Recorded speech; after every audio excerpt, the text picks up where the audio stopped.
Então, bom dia a todos. Bom dia, Hoje professor. E nós temos mais uma palestra da nossa série. Hoje nós teremos o prazer de ouvir a professora Raquel Naves Blumenschein.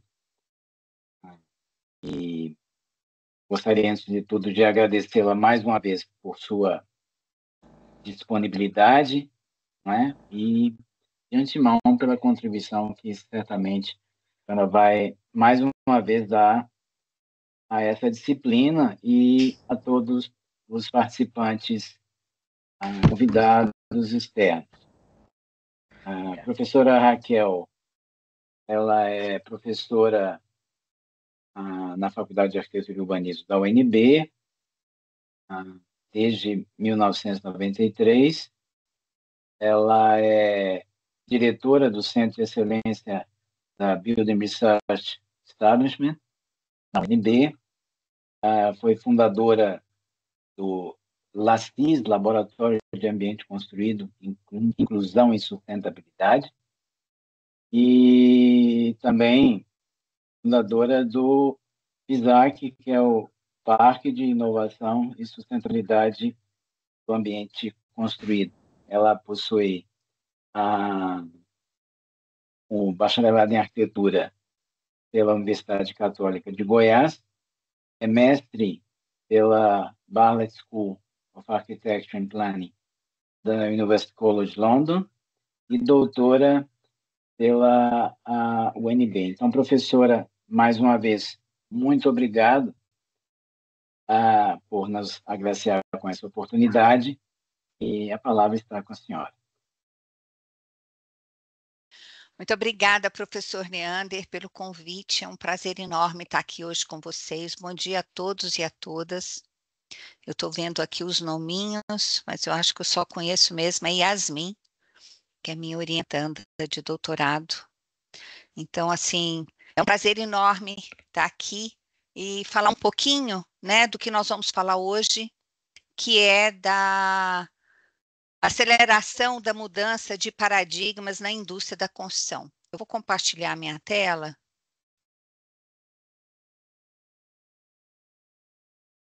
Eu fiz um conteúdo no sentido de não só sintetizar o núcleo da minha pesquisa e, ao mesmo tempo, lhes dar um pouco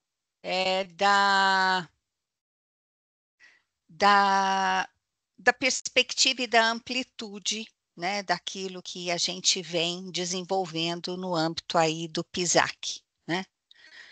E vocês já estão vendo a minha tela? Sim, perfeitamente. Sim. Tá, deixa eu colocar na apresentação de slides.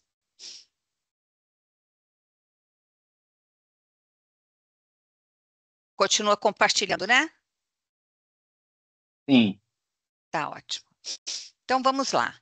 Acelerando a mudança de paradigmas na indústria da construção, que é, na verdade, o núcleo da minha pesquisa, a razão pela qual eu me tornei, né, professora e pesquisadora, desde antes da UNB, quando eu ainda morava na Inglaterra, que eu morei lá 10 anos, e eu trabalhei na Universidade de Londres também, como pesquisadora, e foi quando, então, eu decidi que esse era o caminho, né, que eu ia seguir.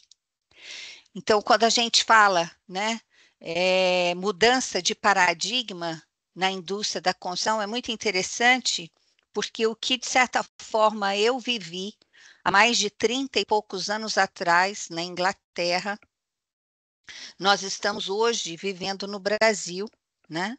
E a Inglaterra já tinha passado por este ciclo, talvez até 20 anos antes do que eu comecei a olhar, né, para esse tema. Então, é muito interessante a gente perceber naquele momento, né, o quanto de tempo demorava para que determinados processos de inovação e de mudança pudessem, né, ser colocados em movimento. Hoje esse tempo é um pouco menor, é claro, pela globalização, todos os canais aí que nós temos de troca e de compartilhamento, mas o que a gente percebe é que ainda assim, né, há alguns fatores que precisam ser trabalhados, e é um pouco sobre isso que nós vamos falar. Então, hoje existe a demanda pela mudança de paradigma na indústria da construção, e eu quero trazer aqui um exemplo na construção de escolas, apenas como um exemplo, e isso pode ser levado para outras, né, outras tipologias, habitação e etc., ou construção como um todo. Bom, no primeiro momento, vamos ver o que a gente entende por paradigma, né? Então, né, do grego, um padrão, então paradigma é um padrão, então um padrão de conhecimento, de informações, de dados, de experiências acumulados e transmitidos ao longo de um período. Então, o paradigma, portanto, é aquilo que a gente aprende ao longo de um período. Então, o paradigma da indústria da construção é o que se aprendeu, né, ao longo do exercício, né, dessa indústria, e é, né, resultado aí do que a gente chama de um sistema de aprendizado. Isso é muito importante, nós entendemos o conceito de sistema de aprendizado, porque o sistema de aprendizado é hoje um dos principais fatores de aceleração de mudanças de paradigmas de inovação, seja do próprio indivíduo, da organização, de cadeias produtivas, de processos, de sistemas e etc. Né? E quem diz isso não sou eu, né, mas são os novos schumpeterianos que, na verdade, beberam aí da fonte de Schumpeter, né, que foi quem nos trouxe o conceito de inovação.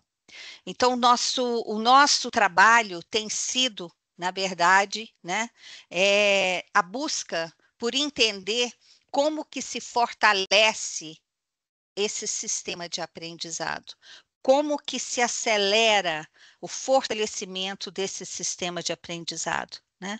Como que, na verdade, a gente pode trabalhar esse sistema de aprendizado de maneira a fazer com que a gente obtenha, né, a base que a gente precisa para inovar. E isso aí seja com relação a qualquer inovação. E é importante que a gente entenda esses critérios para a inovação. O primeiro deles é que a gente precisa entender que hoje inovação e sustentabilidade, eles são amalgamados em um só conceito. Então, hoje, principalmente com relação à indústria da construção e a indústrias, né, em geral, a gente, quando fala em inovação, nós estamos falando de inovação e de sustentabilidade. E fatores de sucesso de inovação na construção de escolas, ela depende aí da capacidade de empresas e agentes relevantes de criarem uma cultura e uma visão que estimulem, né, a força de trabalho na direção da mudança. E aí, nesse sentido, eu preciso de entender a importância da multidisciplinaridade, mecanismos efetivos e ágeis de tomada de decisão e comunicação. Então, a gente percebe que quando nós estamos falando de inovação, e aqui eu estou usando, por exemplo, o exemplo de construção de escolas, apenas para nos dar aqui um ambiente mais palpável para conversarmos, é importante que a gente entenda que para que eu possa, de fato, colocar a inovação em movimento e fazer com que essa inovação cumpra com todo o seu processo, eu preciso aqui de estimular, né, todos os envolvidos dentro dessa cadeia produtiva de escolas, né, e eu preciso de prepará-los nesse sentido de tomar decisões para que inovações possam, de fato, ser implementadas. E aí entra uma questão muito importante, que é a questão da prototipagem, né? Que nos dá a oportunidade de demonstrar resultados, de gerar indicadores e fortalecer aí replicabilidades. Então, no âmbito do PISAC, essa tem sido, né, a nossa abordagem, né, que é buscar prototipar soluções para demonstrar resultados, para gerar indicadores e fortalecer a capacidade de replicabilidades, fortalecendo aí sistemas de aprendizado, que é o principal fator de inovação. Nesse sentido, nós temos aí algumas metas, né, que são os nossos desafios nesse processo, né, de fazer isso no âmbito da cadeia produtiva da indústria da construção. Nós temos um processo dentro de uma cadeia que é um processo fragmentado.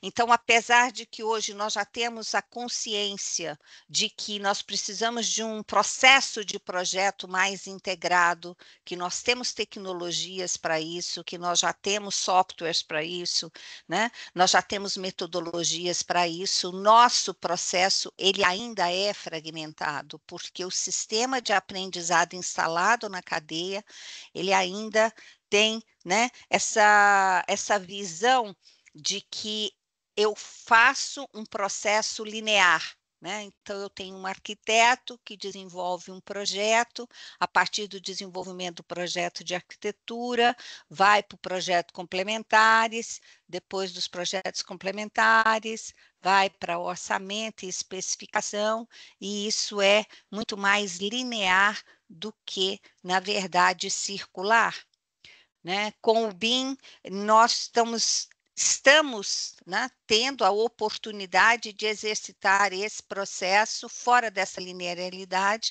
mas, infelizmente, nós ainda temos uma série de dificuldades, né, pela nossa absorção lenta de tecnologias, porque você pode ter softwares e tecnologias que cumpram com esse processo, com essa demanda, né, com esse critério, com esse requisito de integração, mas, no entanto, né, o sistema de aprendizado, ele é muito fragmentado. Então, nós temos uma absorção lenta de tecnologia dentro da nossa cadeia produtiva.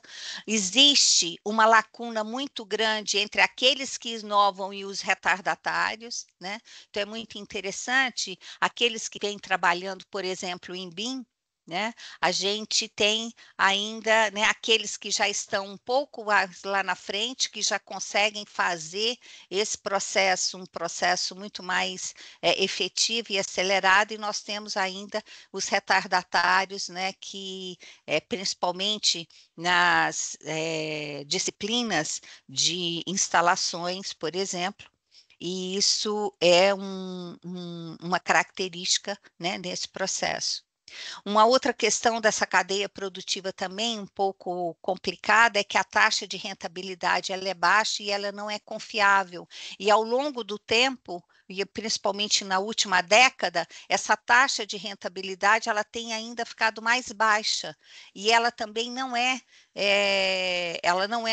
um processo confiável que assegure a quem está trabalhando dentro da cadeia que esse retorno ele vai ser efetivo, né?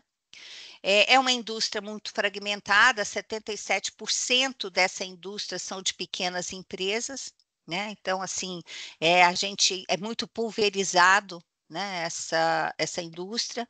Existe uma desintegração entre os agentes importantes que impactam o setor.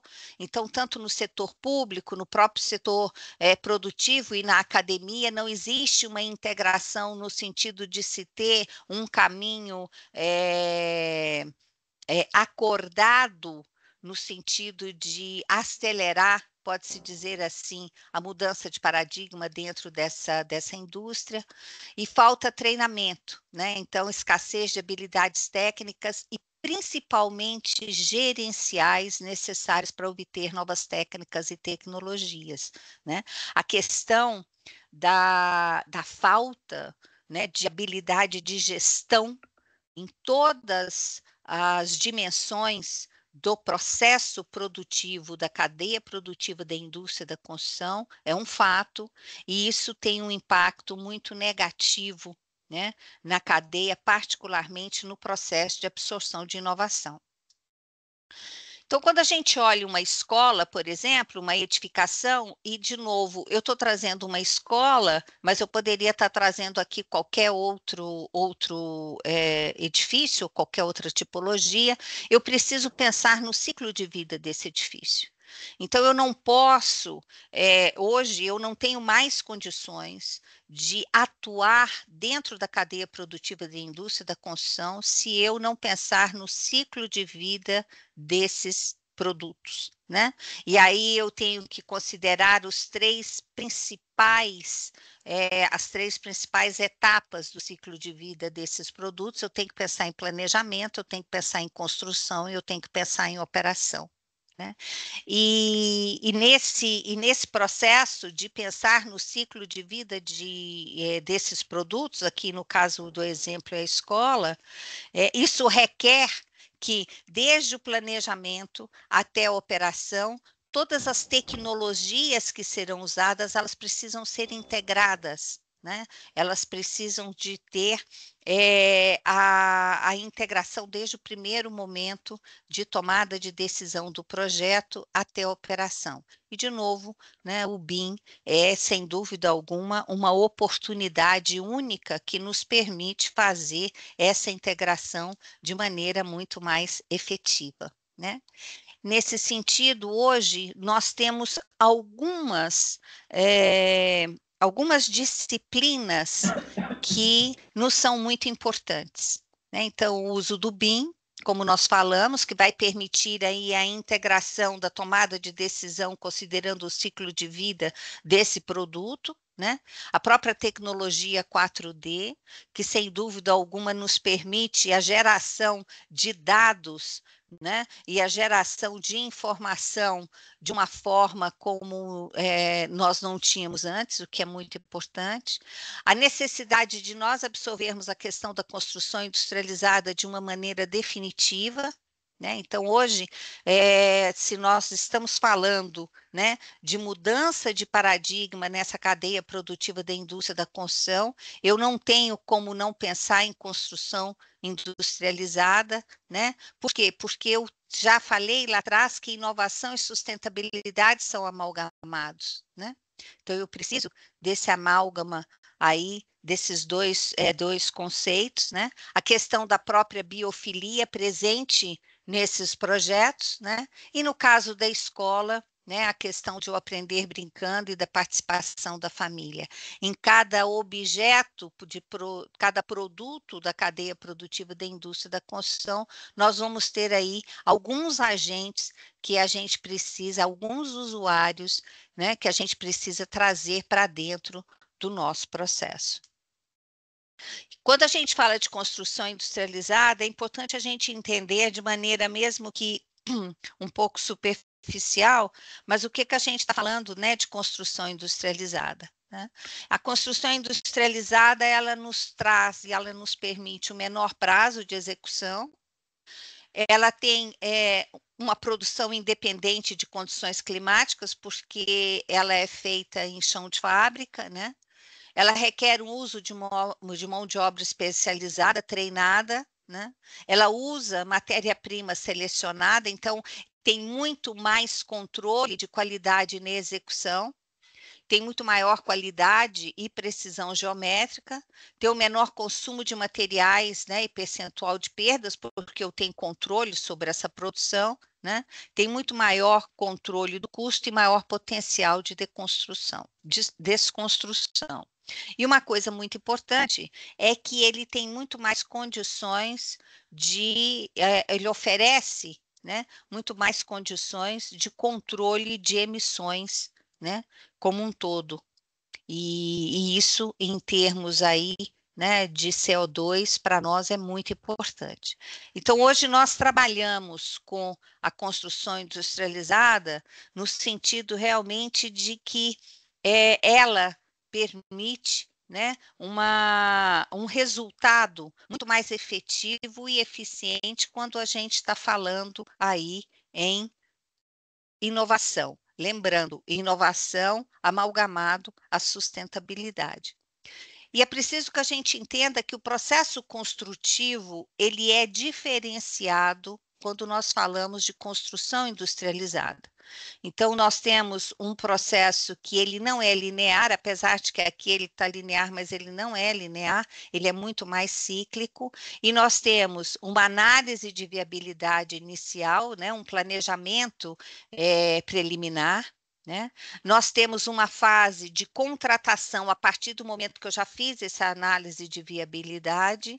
Eu tenho planejamento executivo, então eu já vi que é possível, né? É viável que eu use essa solução, né? Eu já fiz essa contratação, então eu tenho o desenvolvimento do planejamento executivo, eu tenho a fabricação em chão de fábrica, eu tenho uma montagem, né? Eu tenho monitoramento e eu tenho recebimento. Então, dentro desse processo construtivo, eu tenho muito mais condições de controlar, né, as minhas entradas e as minhas saídas, e eu tenho aí muito mais condição de assegurar os meus resultados. Nós temos algumas soluções quando se trata de construção industrializada, né? Então, hoje a gente vem testando aí a questão do volumétrico, que é fabricado fora do canteiro, né? Nós temos o panelizado, né, que é fabricado também fora do canteiro, né? Aqui ele pode ser de diferentes materiais, né? Nós temos o fabricado fora do canteiro, que na verdade se refere principalmente, né, aos componentes, e aí eu tenho aí uma série de submontagens, né, que podem acontecer fora do canteiro, mas que esses componentes podem vir para o canteiro e eu monto ele no canteiro. E eu tenho, então, né, os métodos modernos de construção, o conceito de método moderno de construção, ele principalmente surgiu na década de 60 na Inglaterra, e é interessante porque quando acaba, né, no finalzinho ali da década de 40 para a década de 50, quando acaba a guerra, a Inglaterra está numa situação muito complicada, onde ela precisa construir escolas, ela precisa construir habitações, e aí, nesse momento, é que surge o conceito de métodos modernos de construção e que surge, na verdade, a necessidade de acelerar a construção e de ter aí construções de qualidade no menor prazo, né, e com menor custo. Muitos erros foram feitos, muitos equívocos foram feitos, mas chegou-se aí a um sistema de aprendizado interessantíssimo. E aí é muito interessante que a gente entenda, né, porque muitas vezes a gente fala, poxa, né, como que na Inglaterra evoluiu-se tanto no BIM?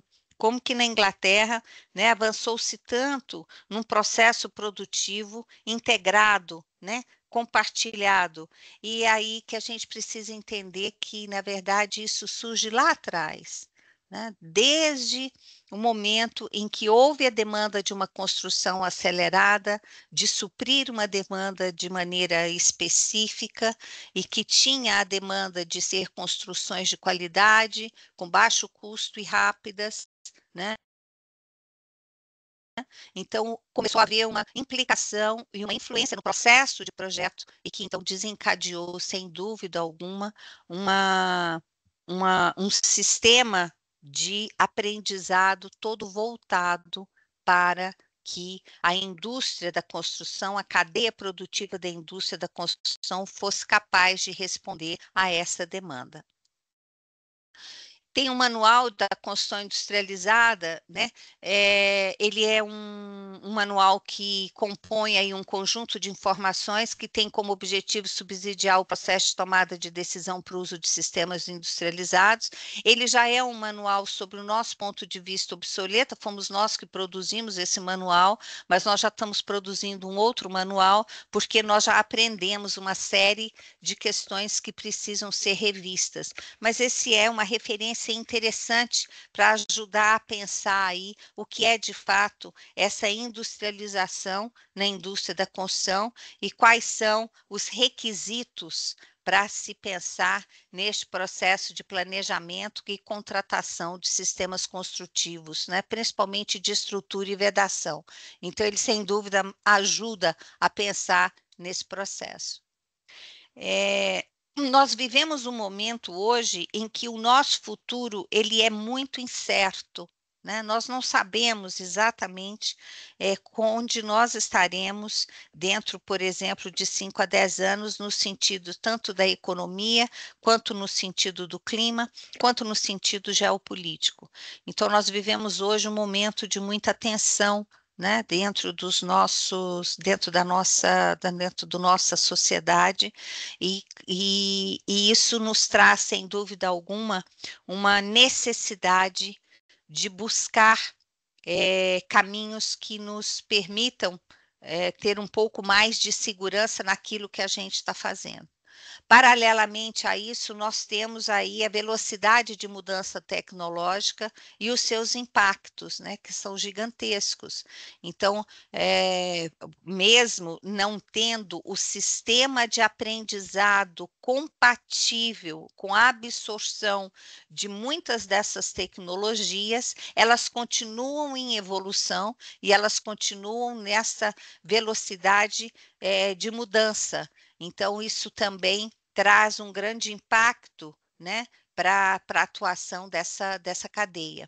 E, além disso, nós temos aí os impactos humanos no meio ambiente que não estão controlados no passo necessário. Nós já perdemos o bonde da sustentabilidade e hoje, inclusive, nós já estamos trabalhando com amalgamar o conceito de inovação, sustentabilidade e, na verdade, resiliência, porque nós perdemos o bonde da sustentabilidade e hoje nós estamos no bonde da resiliência. Então, hoje, na verdade, nós precisamos gerar projetos, nós precisamos gerar soluções que permitam que, né, a gente tenha informações suficientes para que adaptações, para que respostas à mudança sejam possíveis num curto espaço de tempo, né? A questão aí da flexibilidade, né, do uso flexível desde o primeiro momento torna-se, então, portanto, um requisito importantíssimo, porque nós estamos, sem dúvida alguma, vivendo uma grande catástrofe, pode-se dizer assim, né, ambiental. Né? E se nós antes achávamos que nós poderíamos reduzir isso ou controlar isso, isso já perdeu-se, nós não temos como controlar. Né? E as cidades passam a ser um ponto focal nesse contexto, né? E precisam estar preparadas para todos esses desafios com as suas construções. Então, percebam que a cadeia produtiva da indústria da construção, ela é importantíssima. E vocês, como agentes e atores dessa cadeia, são importantíssimos, porque independente de onde vocês atuem nessa cadeia, né, independente de onde vocês atuem, em qual fase do ciclo de vida de produtos ou até de processos que vocês atuem, é muito importante que vocês entendam a complexidade onde, né, que nós nos encontramos hoje e a relevância e a importância da tomada de decisão de vocês, da atuação de vocês dentro dessa cadeia. Né? Eu costumo dizer que a vida só vale a pena ser vivida se ela tem um propósito, né? A vida só vale a pena ser vivida se a gente realmente sabe, né, o que a gente está fazendo naquele momento. E eu acho que, nesse sentido, é muito importante entender toda essa complexidade quando, né, nós nos colocamos aí como servindo, né, e atuando dentro dessa cadeia. E aí a importância de tudo isso para o PISAC, né? Então, a importância de todo esse contexto, de toda essa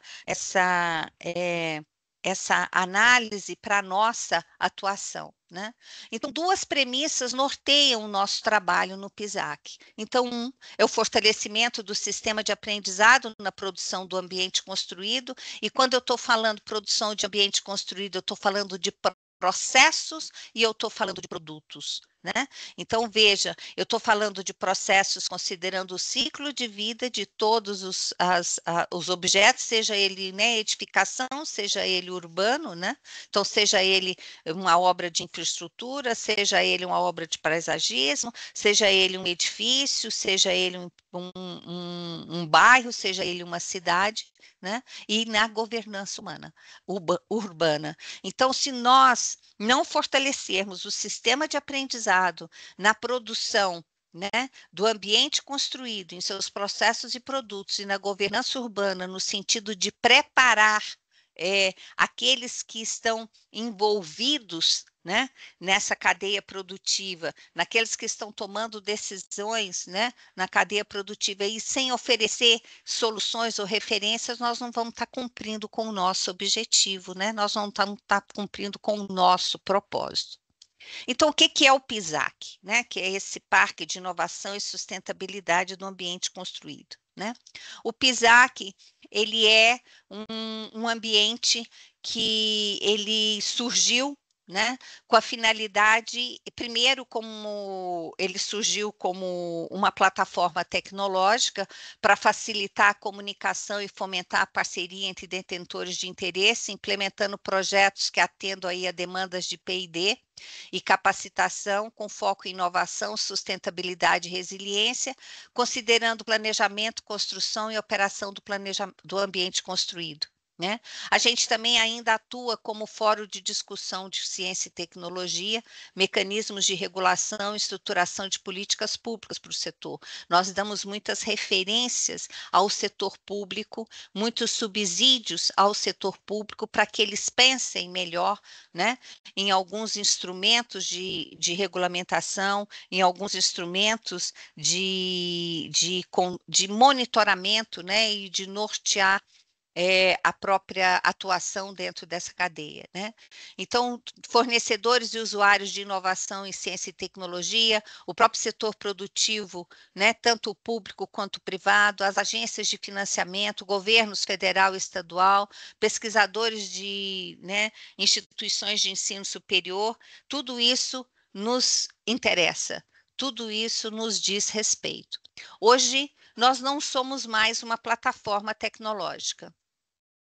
Nós deixamos de ser uma plataforma tecnológica e hoje nós somos um CIP, que é um Centro Integrado de Pesquisa, que integra a Faculdade de Arquitetura e Urbanismo, que é a FAU, a Faculdade de Tecnologia e a antiga UNB Gama, né, que é o FCTE.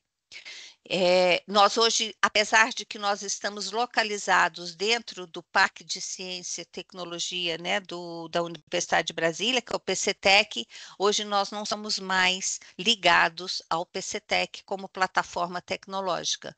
Nós somos hoje um CIP, né? E é muito interessante porque nós nascemos dentro da faculdade de arquitetura, dentro do LACIS, como um projeto que visava acelerar a mudança de paradigma dentro da cadeia produtiva da indústria da construção, à luz do que a Building Research Establishment tinha feito na Inglaterra na década de 80, e depois nós fomos absorvidos dentro do PCTec.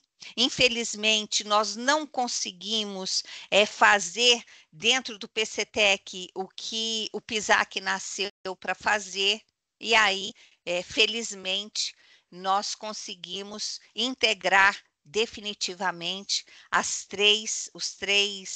eu digo que são os três pais e mães do PISAC, que é a FAU, a FT e a UNB Gama.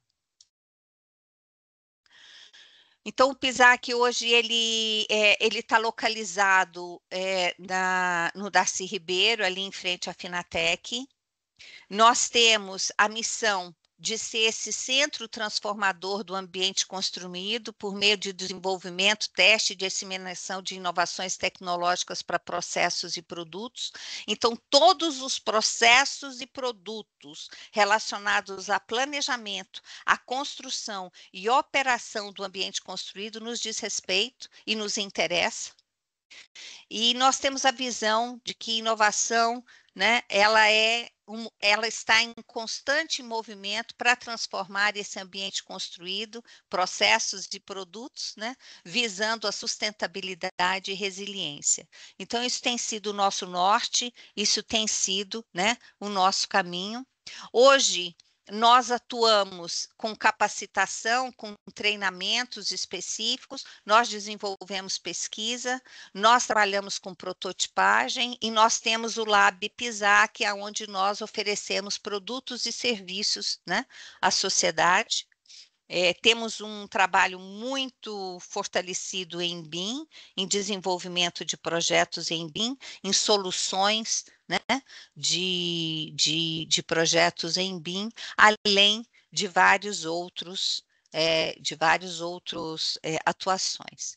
Dentro do PISAC, alguns projetos eles foram crescendo, eles foram expandindo e eles viraram, então, o que a gente chama de empreendimentos do PISAC, né? Então, são essas iniciativas que elas foram sendo consolidadas e foram, então, desenvolvendo programas, projetos, estudos e pesquisas que permeiam mais de um eixo de atuação do PISAC e é formada por uma equipe multidisciplinar.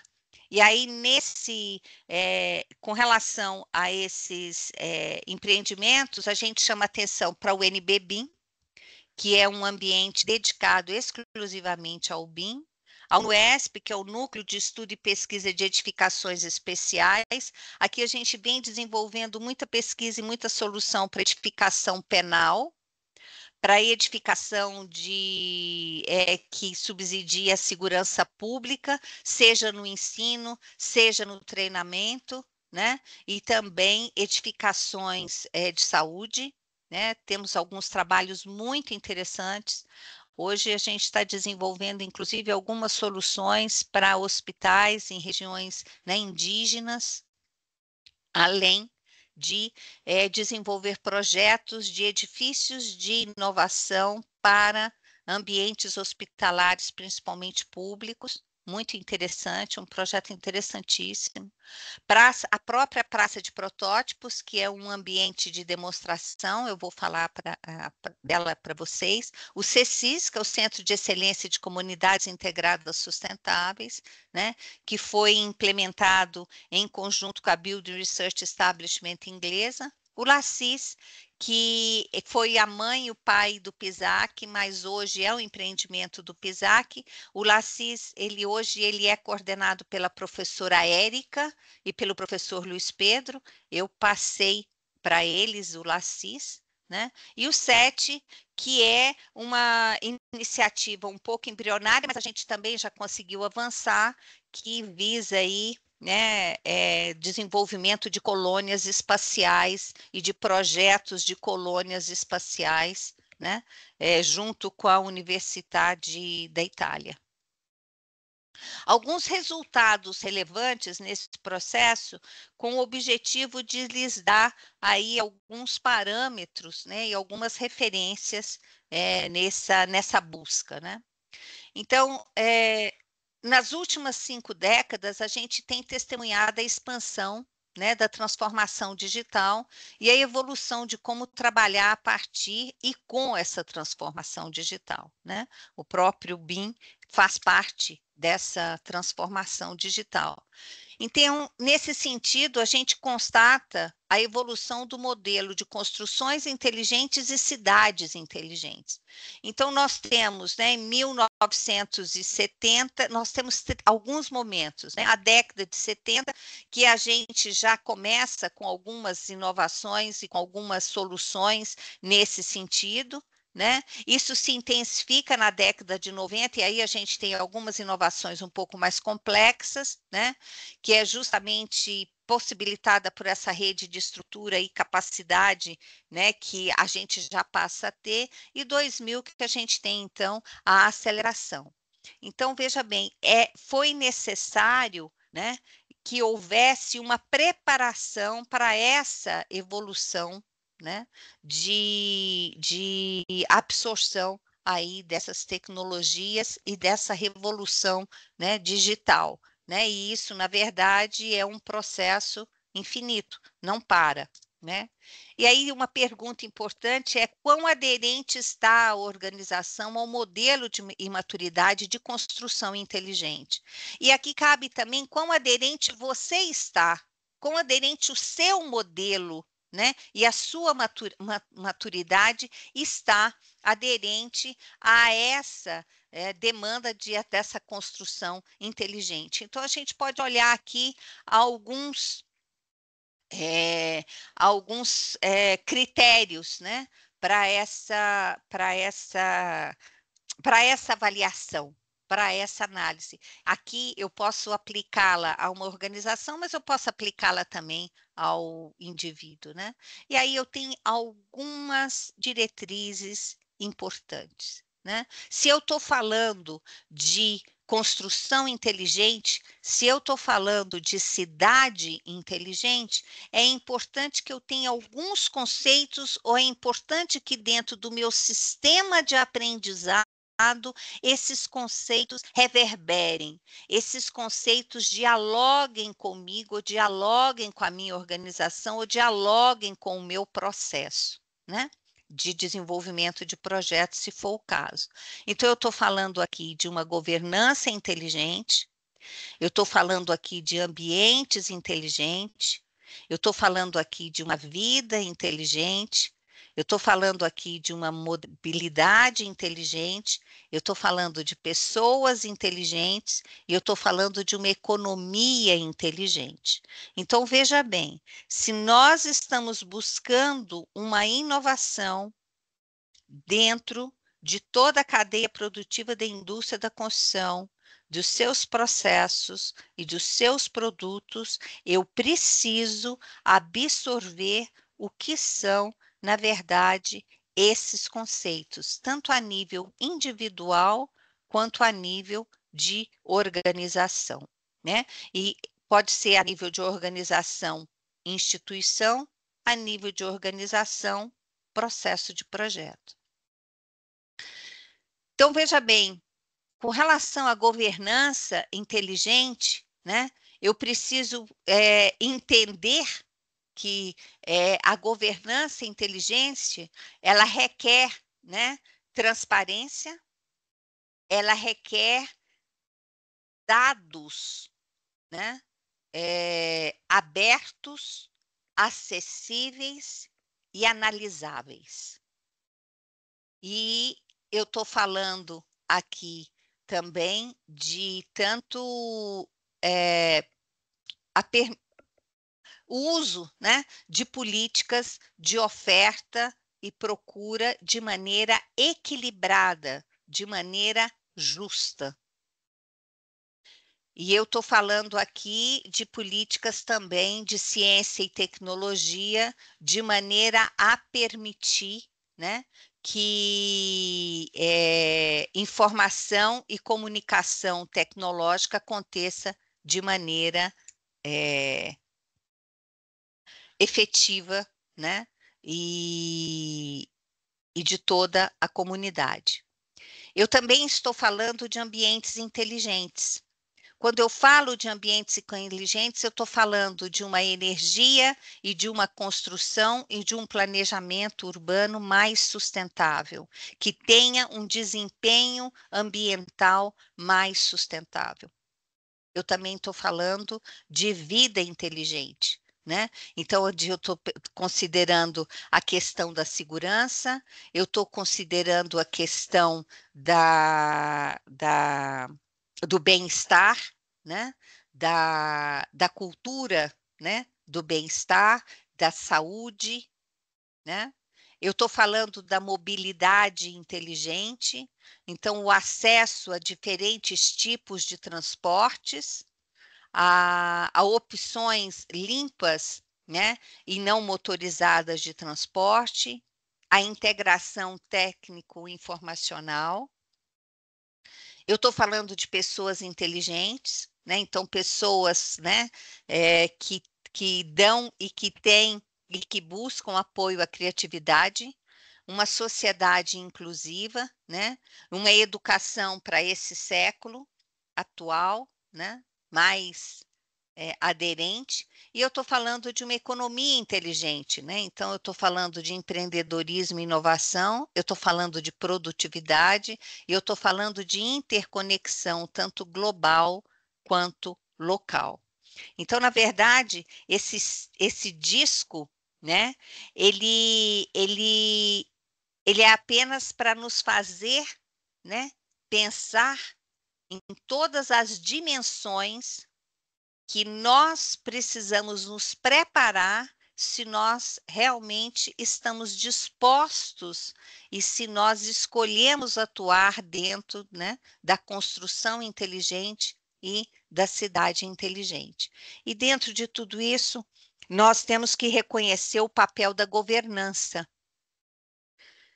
E eu tenho estudado muito a questão da governança, porque eu percebo que no processo de inovação, no processo de mudança de paradigma, no processo de introdução de novos padrões de conhecimento, de novos padrões de produção, a governança ela precisa de ser entendida em profundidade. E nesse sentido, a gente vem tentando aí entender, né, o que é essa governança. Hoje, nós temos trabalhado a governança como uma rede de articulação e cooperação entre agentes que atuam no desenvolvimento de interesses mútuos. A articulação e a cooperação requerem instrumentos jurídicos, técnicos e sociais que apoiem a estrutura de interação da rede. Então, percebam o quanto que essa governança ela precisa de ser entendida como uma... ela depende do entendimento, né, de quem são esses agentes, de quais são os objetivos desses agentes, de como que esses agentes estão integrados, de como que esses agentes compartilham tanto as suas demandas quanto os seus conhecimentos, e o que permite que amarre esses agentes, quais são os instrumentos que amarram esses agentes, né?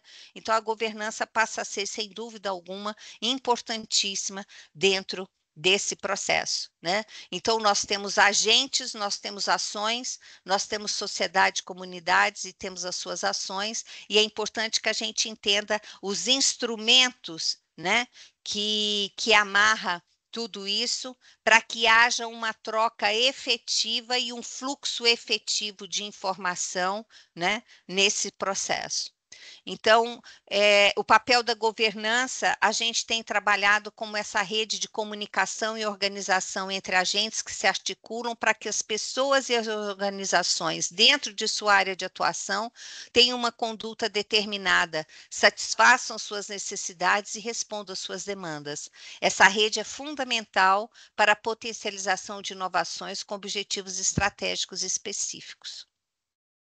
Eu tenho observado que em processos seja em processos complexos de uso de tecnologias, se não houver uma governança efetiva que permita a articulação entre os agentes envolvidos, para que, de fato, uma certa conduta seja definida, integrando agentes, integrando suas ações, integrando seus valores, integrando seus objetivos, a gente não consegue chegar aonde a gente quer chegar.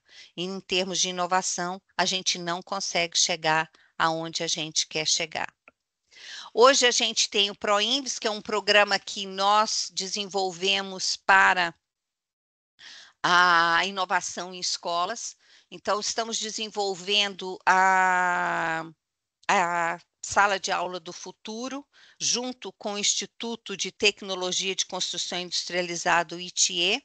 Vamos construir e apoio do FNDE, apoio institucional, não temos apoio em termos de verba, mas temos, então, aí a oportunidade de testar algumas soluções, trazendo não só o conceito, né, dessa sala de aula inteligente, considerando todas as dimensões que a gente vem falando do que, né, deveria ser considerado dentro do desenvolvimento de um projeto aí inovador, mas também a própria construção em si, né?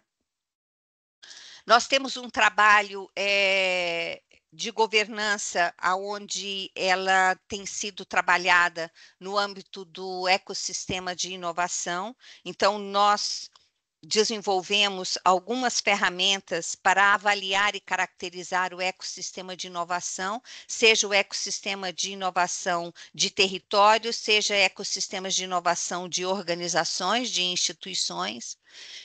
Esse é um trabalho hoje que ele foi absorvido pela H9, que é uma spin-off do PISAC, que hoje está incubada dentro do CDT, e desenvolvemos, então, junto com a Universidade do Amapá, a H9, que é essa spin-off, e o PISAC, a Linca, que é essa ferramenta de caracterização de ecossistema de inovação, e a governança é um conceito importantíssimo nesse processo de caracterização de ecossistema de inovação, né? Então, ela é considerada essa rede de agentes norteada por um modelo mental, como estrutura organizacional formulada a partir de instrumentos legais, técnicos, normativos e de capacitação, de acordo com um plano de ação, um sistema de comunicação e um fluxo de informação, além de um sistema de engajamento, uma liderança e um apoio à liderança. Então, percebam que a governança,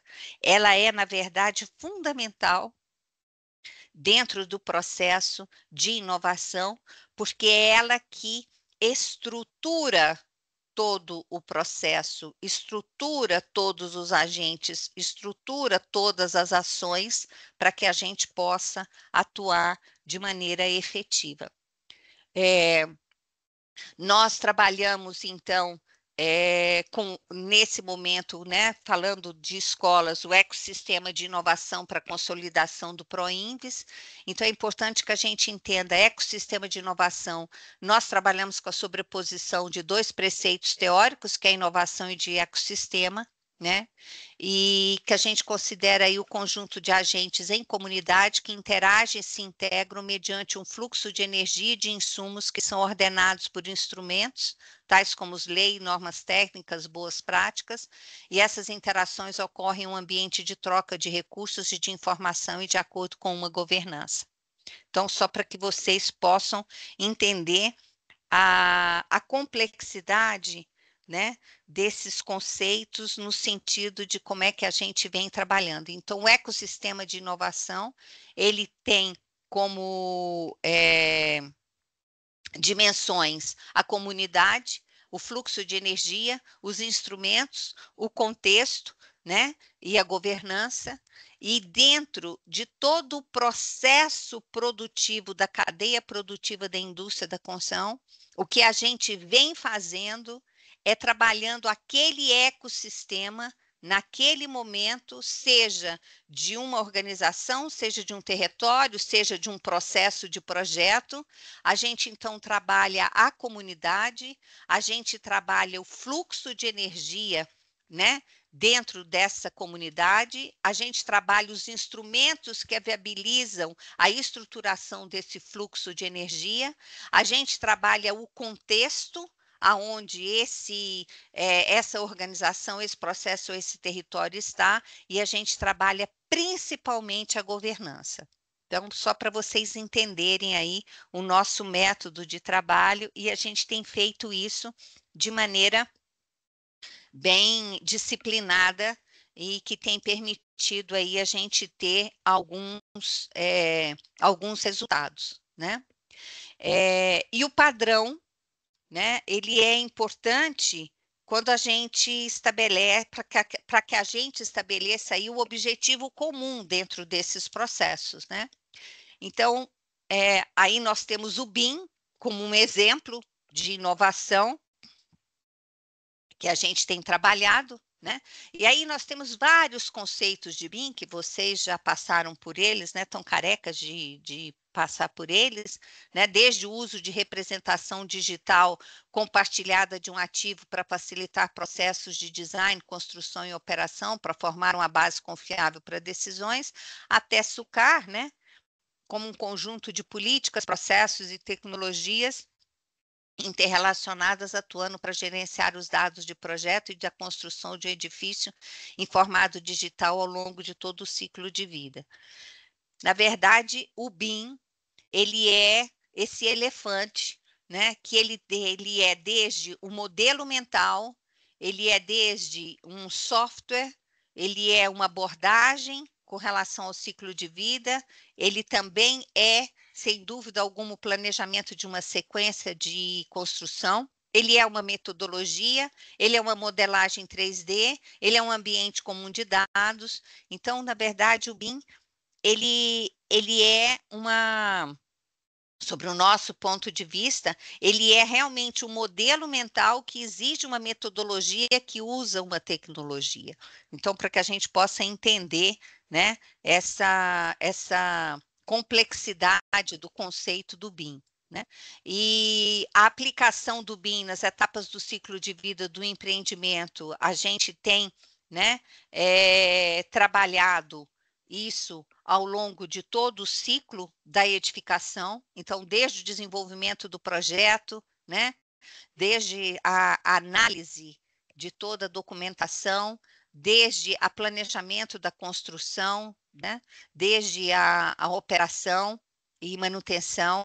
Então a gente tem trabalhado o BIM, tem trazido o BIM dentro dos nossos projetos no sentido realmente de ver a sua aplicação e seu uso, né? E utilizando como tecnologia dentro dessa nova maneira, pode-se dizer assim, de desenvolvimento de projeto de construção.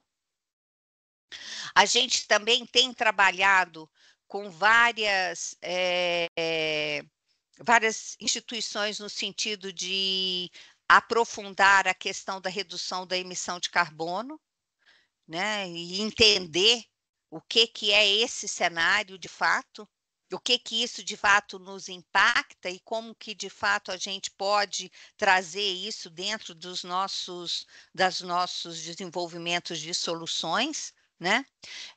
Internacionalmente hoje nós temos várias instituições nesse caminho, né, direcionadas aí principalmente pelo IPCC, né, obedecendo aí, né, ao IPCC, mas nós temos nacionalmente também algumas instituições e alguns projetos importantes que também nos dão aí algumas referências. Com relação ao NB-BIM, a gente trabalha com inovação científica, a gente trabalha com a difusão do BIM, a gente trabalha com o selo BIM. Hoje nós desenvolvemos uma auditoria, né, no desenvolvimento de projetos em BIM, usamos isso internamente, mas por meio do Lab PISAC isso ainda não está no mercado, mas nós vamos colocar no mercado, que nós vamos oferecer também que a gente use essa auditoria em projetos e para organizações e instituições que estejam desenvolvendo projetos em BIM, né?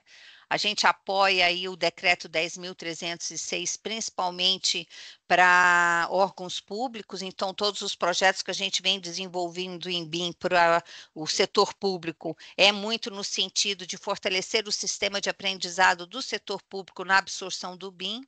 E a gente tem vários cursos de especialização em BIM, um curso de infraestrutura, de edificações e de gestão em BIM, que a gente já ofereceu. No momento nós não estamos oferecendo, mas esses 3 cursos de especialização de pós-graduação foram ofertados nos últimos 3 anos. A praça de protótipos, que é esse ambiente, né, de desenvolvimento, que é onde a gente prototipa as nossas soluções. Várias das nossas soluções que a gente vem prototipando, nós ainda não construímos. A praça ficou pronta com O edifício cede agora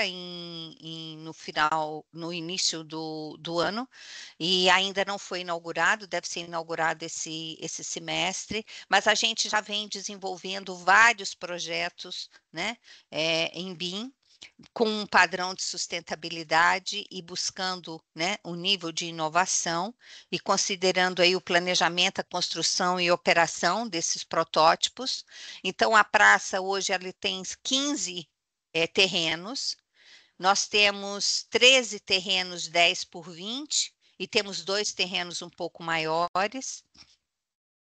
O único bloco que está construído é o edifício sede, é esse menor desses 4 edifícios à direita, marronzinhos, né? Os terrenos dos protótipos são esses verdes clarinhos.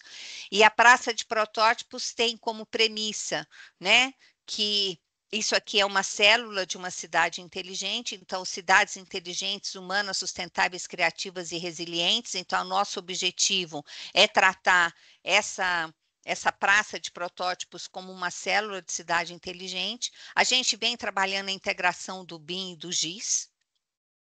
A gente vem fazendo alguns testes de integração do BIM e do GIS, fizemos isso principalmente na Valec, e agora, novamente, nós vamos fazê-lo de maneira não tão,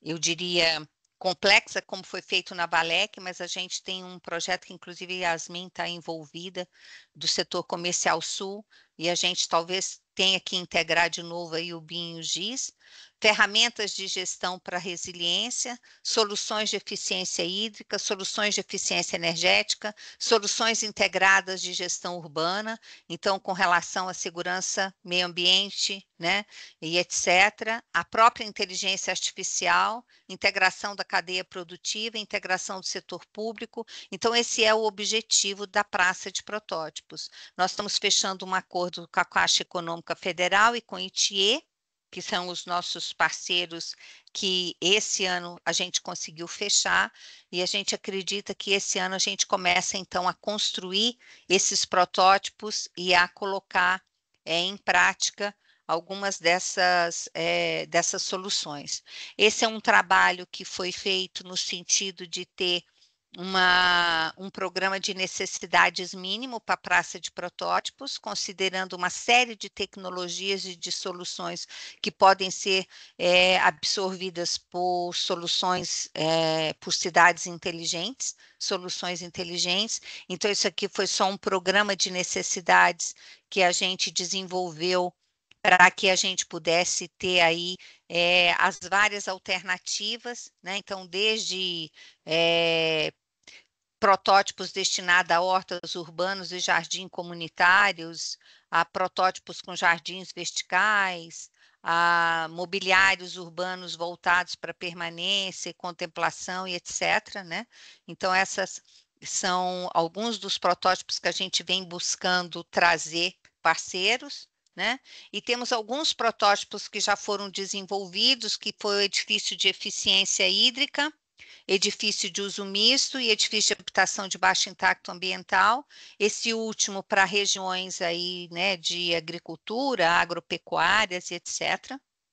O edifício de uso misto foi desenvolvido em parceria com o Sinduscon do Distrito Federal, 89%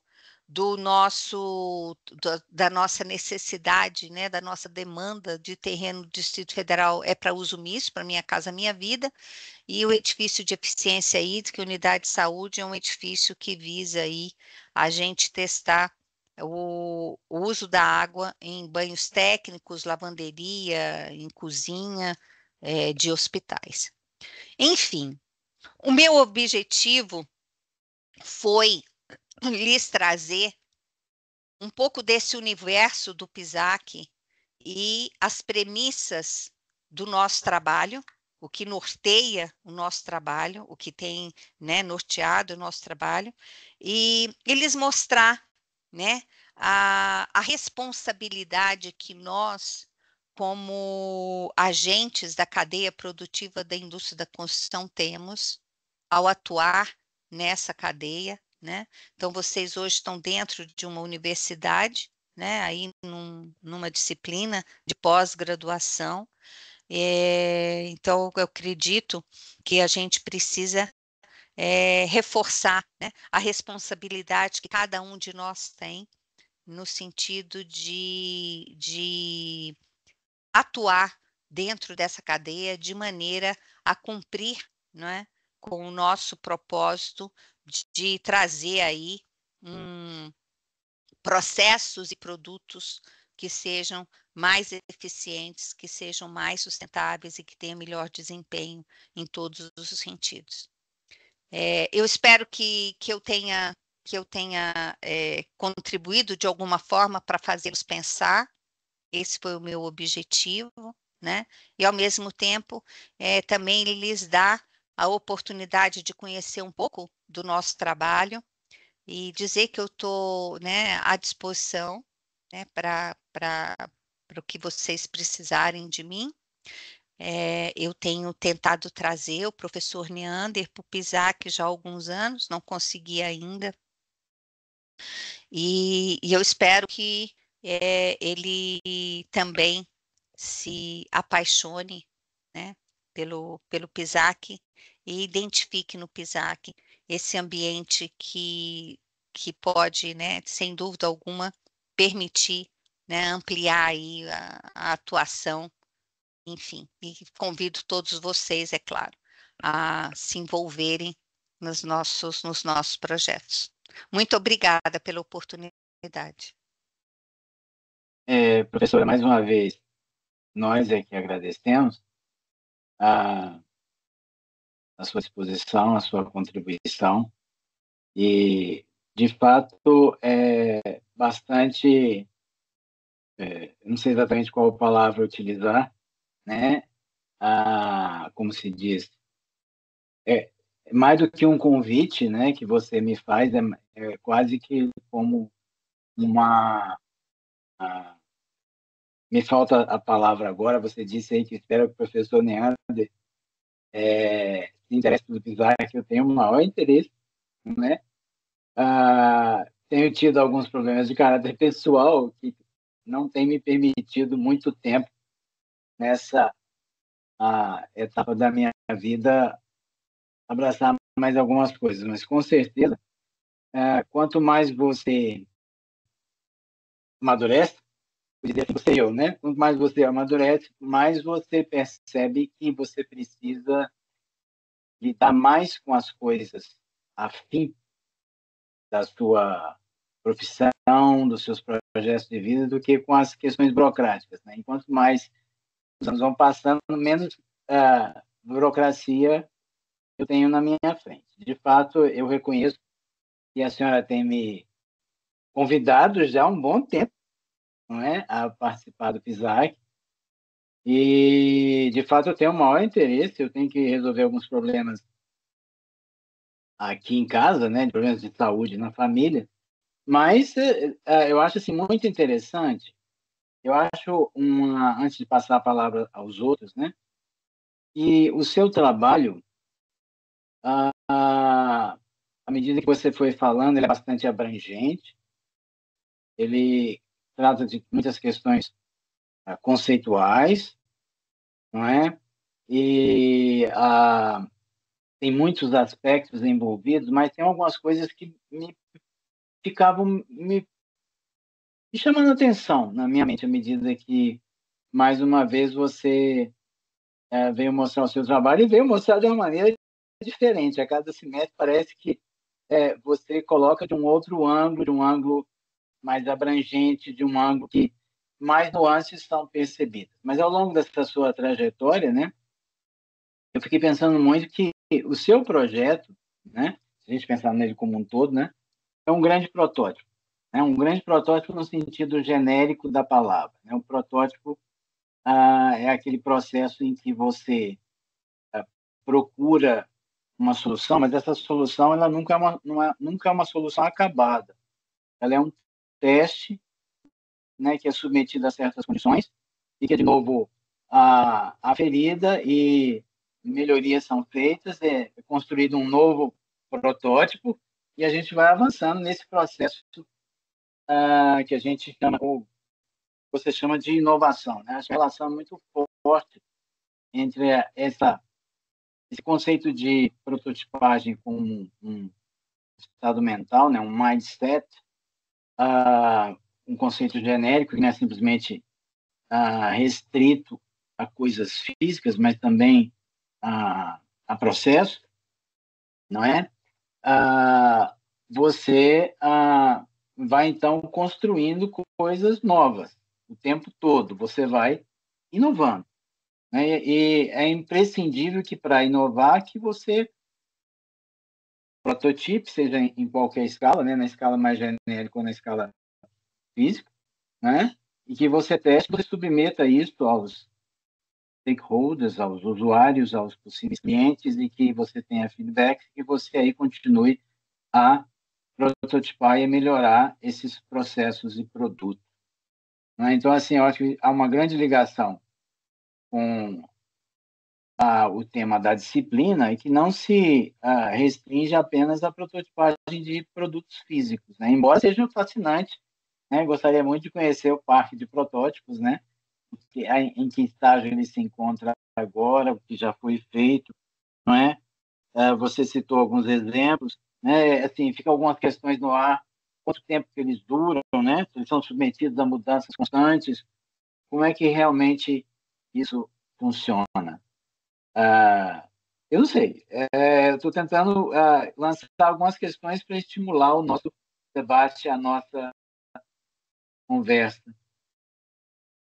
Nós temos. Os protótipos eles podem ficar de 3 anos e eles podem ficar até 6 anos. Eles podem sofrer mudanças se isso tiver implícito dentro do projeto dele, senão ele permanece como está, no sentido de ser monitorado. Ele é monitorado desde a construção e também a operação, né? O seu uso. Respondendo essas suas 2 últimas perguntas. Valeria a pena uma visita? Eu acho que valeria a pena uma visita para vocês conhecerem a praça de protótipos e o edifício sede. Eu acho que sim, vale a pena sim. Nós temos apenas um único protótipo, que foi um banheiro que nós construímos de forma tradicional e agora nós vamos começar a implementar mudanças nele. Ele já está construído. A sala de aula do futuro, ela vai ser construída no 2º semestre. E nós estamos agora com a chamada aberta para a indústria, para o edital, para que aqueles que quiserem vir para o parque para demonstrar sistemas construtivos, demonstrar soluções, possam vir. Mas eu acho que vale a pena, sim, já uma visita para conhecer, né, o edifício sede. O edifício sede tem uma construção interessante, que ela foi feita todo de maneira que eu posso levar ele para onde eu quiser. Então, desde que eu mantenha a orientação, eu posso tirar ele daqui e levar ele para outro lugar. Como foi feito? Ele foi projetado por o Gama, mas foi construído aqui, né? Só mantendo a orientação. Ele é feito em palafita e é muito interessante o projeto da sede, do edifício sede. Eu acho que sim. Então, podemos combinar isso depois. Podemos né? sim. Quem sabe levar a turma e mais Sim. outros interessados, né? Ou talvez uma atividade também no próximo semestre, na semana de extensão, quem sabe, né? Sim, Acho que valeria a pena, eu acho que né? sim. Eu acho que sim, ele está todo finalizado já, a gente ainda não cercou, estamos cercando, mas ele já está todo finalizado, os protótipos estão todos finalizados. Nós finalizamos o banheiro público, que agora ele foi feito de maneira tradicional, e nós agora vamos estudar de que maneira que a gente desenvolve e pode acoplar a ele soluções para melhoria de desempenho. Certo. Falando mais no aspecto de prototipagem de processos, né? Eu fiquei curioso na ênfase que você dá na questão do ensino, da pedagogia, né? E, né, quando você fala na sala de aula do futuro, né? Porque eu acho que a sala de aula do futuro implica também em pensar o processo de ensino, não é verdade? Não sei se Verdade. você poderia elaborar um pouquinho sobre isso. Exatamente. Na verdade, é um grande desafio a gente pensar em sala de aula do futuro, porque uma sala de aula do futuro requer você assumir algumas premissas exatamente de processo de ensino, e que hoje ainda é muito limitado, né? Então, nós temos feito alguns estudos, e nós temos, por exemplo, a sala de aula do futuro como um ambiente de troca, de compartilhamento. E aí, um ambiente onde você tenha diferentes ambientes onde você pode acessar dados e informações, e onde você pode trocar dados e informações. Então, não é aquela sala de aula com carteira, mas é uma sala de aula onde você tem, né, um ambiente de reunião, paralelo você tem uma reunião, um ambiente de pesquisa, paralelo você tem um ambiente de contemplação, e ao mesmo tempo é uma sala toda automatizada e ligada à tecnologia, né? Então, todos os equipamentos e todas as soluções que você usa, elas são todas, né, ligadas aí né, a uma tecnologia. Então, é uma tela que desce, uma tela que sobe. Você tem uma parede ligada, que é, né, que é de touch, né, e que você ali está ligado a um sistema, né, de dados e de informações, né, ou mesmo carteiras da mesma forma. Então, a gente tem estudado algumas soluções, né, principalmente na Finlândia, e para a gente poder testar, mas sem dúvida alguma, a premissa é que não existe um professor e um aluno, mas existe um ambiente de troca, de compartilhamento e de acesso à informação. Aproveitando enquanto você está aqui, eu não sei até que hora que você tem, Raquel. Você tem hora para sair? Ué, até que hora que vocês querem que eu fique aqui? Sem querer abusar. Você mencionou biofilia, né? Você poderia elaborar um pouquinho mais? Acho que talvez seja um conceito A novo para alguns dos nossos biofilia é alunos. um conceito que a gente vem trabalhando principalmente a partir do momento que a gente começa a trazer para a construção a questão do bem-estar. A biofilia está diretamente ligada ao bem-estar. Ela não é uma disciplina muito recente, mas ela também não é uma disciplina muito antiga. Ela surge principalmente ali na década de 70 e ela está ligada à dimensão do bem-estar. Então, a biofilia, ela é você permitir que o usuário conviva com a natureza de maneira efetiva, né? Então, é a presença do verde, é a presença da paisagem dentro do ambiente. Então, assim, e isso tem várias dimensões. Tem a dimensão da planta em si, né? E como a dimensão de textura, a dimensão de cor, a dimensão de iluminação, a dimensão de, de circulação. Então, assim, a biofilia ela foi sendo desenvolvida principalmente para fortalecer o bem-estar do usuário no ambiente, dando a ele a oportunidade dele ter contato com a questão da natureza. Legal. Porque a gente vem trabalhando já há algum tempo, alguns alunos, com um outro conceito. Não é a mesma coisa, mas também tem um vínculo com a natureza, que é a biomimética, né? A Sim. busca de soluções arquitetônicas que se inspirem em soluções da natureza, né? Aí tem um trabalho principalmente do Juan Carlos Guilhem, não sei se chegou a conhecer, né? Mas assim, eu acho que seria talvez uma coisa que está me surgindo agora, né? Já que eu tenho alguns alunos que trabalham com biomimética, né? Quem sabe se pensar em algum tipo de protótipo lá na praça de protótipos, né? Que possa de alguma forma representar um projeto em cooperação com o projeto de vocês, Sim, não é? sem Né? Alguma dúvida. coisa nesse sentido, tentar integrar o desenvolvimento desses projetos, né? A gente tem gente trabalhando com formas que se inspiram na natureza, tentando diminuir o impacto ambiental, diminuir as deficiências, vamos dizer assim, em relação à dinâmica dos fluidos, né? Os fluxos de vento, a como os organismos vivos reagem e estabelecem um ambiente mais confortável pela sua forma, pela sua maneira como eles se estruturam. Então, acho que aí dá para conversar um pouquinho sobre isso. Para não me alongar muito, não deixar ninguém mais falar, eu vou passar a palavra para a Paula. Não, Raquel, não sei se você gostaria de comentar alguma coisa sobre isso. Não, eu fico à disposição. Eu acho que é uma ótima oportunidade, de repente, você se começar a se envolver com o PISAC. Claro, com certeza. Cada vez que você vem aqui e fala, eu fico mais animado. Mas agora, como o CIP, que é da FAO, né? Então, agora é da FAO. Então, agora já está. Já é o legado que eu vou deixar, então. Agora já não é só mais meu, agora é de todo mundo. Não, eu sei, mas não fala em legado, não, que parece que já está saindo. Mas eu vou ter que sair, né, Neander? Não é possível. A todos nós um dia, né? Então, nós temos aí algumas pessoas levantaram a mão. Primeiro a Paula, depois o Pedro. Paula. Olá, Raquel.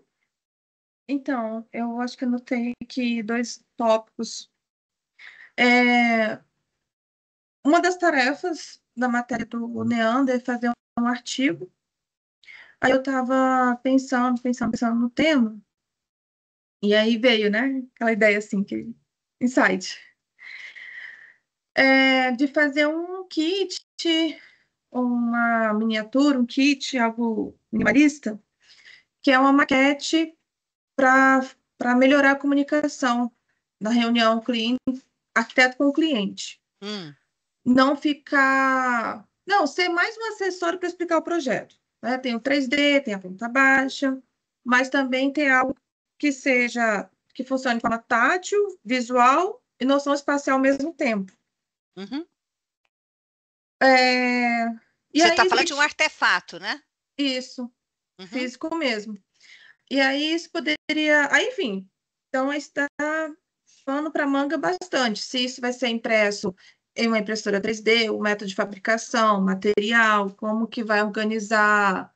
Poxa, estava querendo fugir dessa palavra, mas queria desprender disso.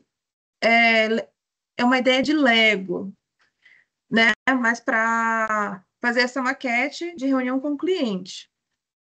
Mas você está pensando isso em projetos de médio e grande porte também? Então, aí vem vindo aquela chuva de ideias, né? E eu fico com medo de abrir muito. Mas quais foram as ideias iniciais? O que deu? Começou? Uma maquete, então, uma reunião com um cliente, um projeto residencial. O cliente não está compreendendo ou tem que fazer uma solução ali na hora, mexe uma parede, troca de local a porta, janela, né? Abre um espaço e tal. Então, ter essa maquete ao vivo para fazer essa visualização ali na hora. E isso poderia, então, isso dá uma melhor experiência para o cliente, então, até uma questão de marketing, melhor segurança de como o projeto está ficando, pode até tirar fotografias ali das ideias do projeto. Pode funcionar também como algo para vender em imobiliárias, quando a pessoa interessada vai visitar, não tem o ambiente decorado? Pode também ter aquela miniatura na mão, ou até o kit com a disposição das paredes, né? Para fazer ali ideias de reforma, etc. Se o empreendimento permitir reformas, né? Então, enfim, mas ter um artefato. Paula, a questão da maquete como instrumento, como artefato de apoio, comunicação, de apoio no desenvolvimento de projeto, ela é muito antiga. Isso que eu também ia perguntar, porque quando eu fui pesquisar a gente no fazia mercado, maquete de papel. Quando eu fui pesquisar no mercado, já existem empresas assim, não existe exatamente como eu falei, como eu estou tentando aqui falar, né? Porque eu não estou com alguma coisa para mostrar, infelizmente. Aí encontrei 4 empresas que fazem algo parecido, não é exatamente isso ainda. Elas usam como maneira educacional, como hobby, pessoas que têm um hobby de fazer maquetes, né? Compra o kit e faz em casa, tipo uma maquete 3D. Mas eu te interrompi, você estava falando que é antigo ter a maquete física? Sim, o uso da maquete física como apoio no desenvolvimento de projeto é uma coisa muito antiga. A gente faz isso há muito tempo. Agora, o seguinte, alguns arquitetos, eles usam isso dentro dos próprios escritórios. Foster usa isso, Gehry usa isso, alguns Eu queria outros. estudar essas maneiras que eles usam É, de... Como que eles usam? eles têm, na verdade, um grande departamento de maquete e a maquete é utilizada no desenvolvimento do projeto. E hoje, no Building Design Review, as maquetes são utilizadas, as maquetes impressas, né, 3D, são utilizadas como artefato para chegar a soluções.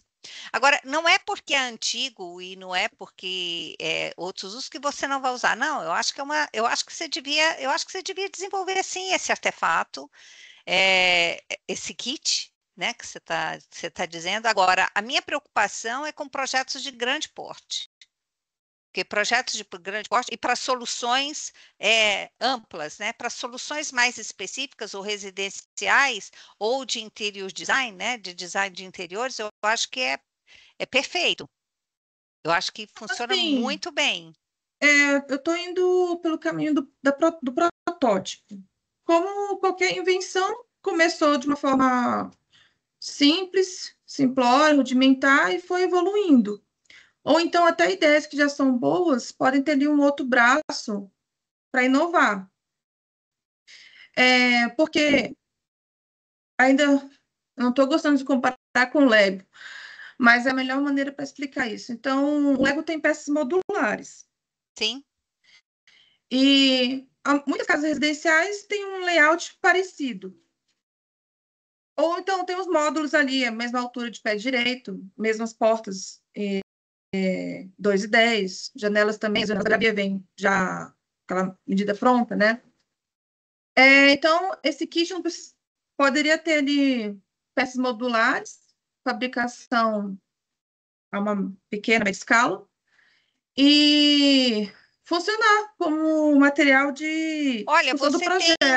você tem um trabalho que eu acho que pode ser bem interessante de você fazer com a cadeia de fornecedores e que pode interessar a eles, que esse kit poderia ser de produtos que tem na prateleira deles, né? Você falou aí de algumas esquadrias, de algumas portas e etc. Pode Então, assim, também é. você você pode ter você pode ter aí um conjunto de fornecedores, né, da indústria que você trabalhe com eles e você monte esses kits para permitir aí, né, a testagem, né, pode-se dizer assim, de soluções. Agora, isso que você falou também foi outro tópico que eu notei. Eu posso estar tendenciando a me apaixonar pela ideia, mas a diferença é quando o usuário experimenta. Então, essa minha pesquisa está muito dependente, ou 100% dependente da experiência do usuário. Eu tenho que fazer experiência com um grupo de pessoas. A pessoa da faixa etária é tanto, como é que é a formação dessa pessoa, homem, Mas mulher, você vai fazer esse kit para o leigo ou você vai fazer esse kit para o arquiteto? é para o leigo. Eu não gosto de ser muito leigo, mas, enfim, é para o cliente. Para o cliente, entendi. Porque eu já me deparei com situações, e também já ouvi, não gosto de generalizar, né? Vamos falar assim, acontece, a pessoa não está visualizando aquele monte de linha de forma tridimensional, entende? E acho chato, que nem quando a gente não entende juridiquês, acho chato quando não entende Agora eu tenho o FTTs. seguinte, É por uma exemplo, maneira mais Eu entendi. Agora, por palavra. exemplo, se você vai dar isso para o cliente, Hum. a partir do momento que você dá para ele um kit, você já fechou um sistema construtivo. Você fechou um sistema construtivo. Porque você vai dar para ele uma esquadria de um determinado tamanho. Você vai dar para ele portas de um determinado tipo. Então, assim, é preciso, talvez, que esse kit chegue na mão do cliente depois que algumas diretrizes já foram definidas ou alguns padrões já foram definidos. Então, assim, aí você define o padrão daquela arquitetura, por exemplo, né?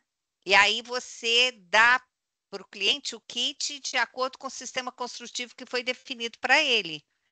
Porque, do contrário, você só vai permitir que ele manipule um sistema construtivo X. Eu não sei se esse é o objetivo. Pois é, aí é questão de pesquisa e encontrando o caminho, porque tá vendo que vai abrindo? Tem para fornecedor, tem para empreendimento, tem para casas com um estilo de padrão ali parecido. Estilo de padrão tá meio redundante. Um layout relativamente parecido. Então, o que eu queria? Queria ter o kit. Mas para qual público, qual usuário que aí eu quero encontrar? Não, eu acho que Mas, pode assim, a outra palavra-chave é o seguinte: kit para ajudar na comunicação do projeto. Essa é a ferramenta principal. Tanto para a Então, pessoa se que ele não vai tem... ajudar na comunicação do projeto, significa que já tem um projeto. Então, significa que tem um sistema construtivo definido. Então, o cliente não vai definir o sistema construtivo. Ou talvez você defina o sistema construtivo com o cliente a priori e depois você dá o kit para que ele possa entender e manipular. Pelo contrário, você vai enrijecer essa caixinha. Essa caixinha vai ficar bem fechadinha, né? Entendi. Teria que ter um... Você tem que ver qual é o processo de projeto e aonde que esse kit encaixa. E ter o pulo do gato para não ficar tão engessado, né? Porque se você for ter só aquela janelinha, só aquela portinha, só aquele telhadinho, só, entendeu? Então, assim, em que momento que isso entra? Em que momento do processo de projeto que isso vai entrar? E entendeu? Compreender quais seriam a quantidade de peças para fazer esse kit, né? Exatamente. É muita pesquisa Eu acho mesmo. que vai depender muito do projeto. Agora, eu acho que tem que ser projeto de pequeno porte. Sim. Projeto de grande também. porte dá certo, não. Sim. E projeto de interiores. Boa também, sim. Entendeu? Isso. Eu acho que projeto de interiores pode ajudar bastante. Sim. Então, assim, eu tenho ideia do kit, objetivo, melhorar a comunicação e fazer alterações ali ao vivo, de uma maneira tátil, entendimento espacial, para a pessoa que não entende muito de arquitetura, não está entendendo aquelas linhas, etc. Fazer uma alteração em tempo real para pequeno porte. E, enfim. Mas eu não acho que seria só para o cliente, não, viu? Acho que seria também para o profissional. Mas como assim? Você está dando oportunidade ao profissional de vamos dizer, né, de um passo metodológico aí dentro do desenvolvimento do projeto que pode ser interessante. Isso. Eu já fiz isso quando eu fazia arquitetura. Eu fiz muita arquitetura de interiores, muito. Eu desenvolvi muita reforma. Eu fazia em papel. A maquete? Eu tinha um kit em papel, sim. Pois é. E aí eu tinha mais ou menos o estudo preliminar. Quando eu levava para o cliente, eu tinha a maquete de papel e ela era móvel. Eu podia mexer com ela. É exatamente isso. Mas eu já tinha o projeto e eu estava apresentando o projeto para ele e ele utilizava a minha maquete para entender e talvez para mexer ali na primeira discussão. Isso. E aí eu queria ver, então, no PISAC, tem o PISAC, dentro do PISAC tem o NBBinho, no ESP, Praça, CECIS, LACIS e o 7. É isso? Aí dentro daria para fazer essa pesquisa, vou ver essa pesquisa. Eu acho que dentro do PISAC não, eu acho que quem vai te ajudar a fazer esse kit aí é o Renan. Ah, sim, eu sei, conheço. Mas assim, para ajudar a fazer o kit, mas em questão de pesquisa. Olha só, para você estar envolvida em pesquisa no PISAC, você tem que estar dentro de um projeto de pesquisa do PISAC. Se você tem um projeto de pesquisa que a gente possa buscar um recurso e instalar ele dentro do PISAC, a gente pode fazer. Mas assim, Talvez no ProBIM, o ProBIM, eu não falei do ProBIM, o ProBIM hoje está dentro da praça de protótipos. Pode ser que a gente consiga instituir uma pesquisa dessa. A gente pode pensar com a professora Érica, a gente pode pensar. Mas eu não entendi o primeiro passo, então, porque eu estou no aluno especial. Aí eu entro no programa oficialmente. Aí eu procuro o departamento. A gente exemplo, nunca teve um aluno como você fazendo essa pergunta para a gente. Isso é novo para a gente. Então, a gente vai ter que pensar. Eu não vou dizer não, mas a gente vai ter que pensar nesse caminho. Eu nunca tive esse caminho, não. Porque os caminhos que nós temos é de pessoas ligadas. Por exemplo, a Yasmin. A Yasmin está desenvolvendo uma pesquisa, porque eu sou orientadora dela no âmbito do PISAC, mas é ligada ao doutorado dela, mas ela está dentro, né, do curso de doutorado. Agora, um aluno como você, que surgiu e que quer fazer a gente nunca pensou nisso, mas tem a professora Cíntia, que é coordenadora de prototipagem do PISAC. A gente apresenta para ela e pegamos daí. Então, depois que eu entrar como aluna regular, aí eu procuro, por exemplo, ProBIM, Érica, Cíntia. Não, você procura eu que eu te ajudo. Procura eu primeiro. Em que momento nasce a pesquisa? Eu acho que é assim que você entrar. Só chego e falo. A hora que você entrar, que você for aluna regular, você me avisa. Tá. E me chama, que eu vou te colocar em contato com a professora Cintia e nós vamos estudar um jeito. Eu tinha uma outra pergunta, mas vou dar espaço para o Pedro. Tá bom. Tranquilo. Tá bom, Paula. Obrigada. Eu que agradeço. Pedro? Bom dia. Pode passar meu número para ela, Neander, viu? Aham. Bom dia, professora. Oi, Pedro. Primeiro, parabenizar aí pela palestra aí. Gostei bastante, fiquei bastante curioso aí com a praça de protótipos, né? Depois, até se puder te mandar uma mensagem aí para poder conhecer um pouco melhor. Tem até um pouco ligado à minha linha de pesquisa, eu estou entrando agora no mestrado, né, esse semestre. E a pesquisa, ela se desenvolve sobre o BIM, né? Falando sobre a integração entre arquitetura e estrutura, né? Eu sou engenheiro civil, tinha uma certa relação ali com a arquitetura, né? Sempre gostei, e por trabalhar com BIM, desde antes de formar, eu queria essa aproximação, tenho uma pós-graduação em BIM já também, e nas minhas tentativas, né, de aplicar o BIM dentro do mercado de trabalho, eu tive algumas barreiras, né, que eu encontrei muitas dificuldades, muitas delas até abordadas pela senhora aqui na palestra, né? A gente enxerga aí no BIM um grande fomentador, né, que você pode resolver muitos problemas, né? Até foi mencionado aqui menor prazo de execução, né, a produção independente de como for feito, matéria-prima, né, o menor custo de materiais, o planejamento, enfim. E a senhora aborda logo no início da palestra, né, que sobre o ciclo de vida, né, do exemplo das escolas, como planejamento, construção e operação. Né, a gente chega no planejamento, toda a parte projetual, né, e planejamento em si, né, e passando pelas outras duas fases. E todas as vezes que eu busquei ali implementar o BIM dentro de uma construção, né, eu trabalhei uns 3 anos em obras mesmo, é justamente esse momento que a gente passa do projeto para a construção. Ali a gente já tem uma perda absurda de informações, porque por mais que a gente tenha o projeto muito bem feito, muitas vezes a mão de obra que não é qualificado o suficiente, né? A gente fala até da maturidade do BIM, né?